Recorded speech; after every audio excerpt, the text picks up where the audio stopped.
മണ്ണാർക്കാട് കണ്ടമംഗലത്ത് ഒറ്റയാന്റെ പരാക്രമം. കിണറിന്റെ ആൾമറ തകർത്ത ആന കൃഷിയും നശിപ്പിച്ചിരിക്കുന്നു. മേക്കളപ്പാറ വനമേഖലയിൽ നിന്നെത്തിയ ഒറ്റയാനാണ് കൃഷിയിടങ്ങളിലും പുരയിടങ്ങളിലുമൊക്കെ എത്തി കൃഷി നശിപ്പിച്ചത്.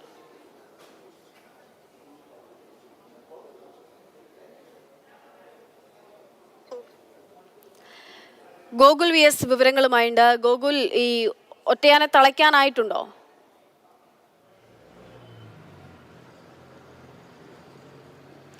ഒറ്റയാൻ തിരികെ കാട്ടിലേക്ക് തന്നെ കയറിപ്പോയി. ഇന്ന് പുലർച്ചെയാണ് ഈ കണ്ടമംഗലത്ത് നിന്ന് കാട്ടാന ഒറ്റയാൻ ഈ പ്രദേശത്തേക്ക് ഇറങ്ങി മേക്കളപ്പാറ മേഖലയിൽ ഇറങ്ങി പരാക്രമം നടത്തിയത്.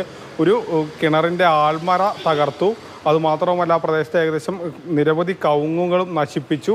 അതിനുശേഷം വീടിൻ്റെ ഭാഗത്തേക്ക് ഒറ്റയാൻ എത്തിയെങ്കിലും വീട്ടിൽ നിന്നുള്ളവർ ടോർച്ചടിക്കുകയും ബഹളം വയ്ക്കുകയൊക്കെ ചെയ്തപ്പോൾ തിരികെ ആന കാട്ടിലേക്ക് കയറിപ്പോവുകയാണ് ഉണ്ടായത്.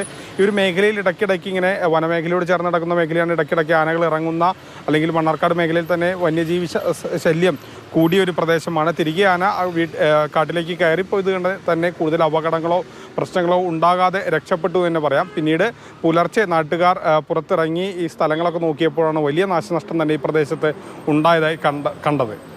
ശരി ഗോകുൽ.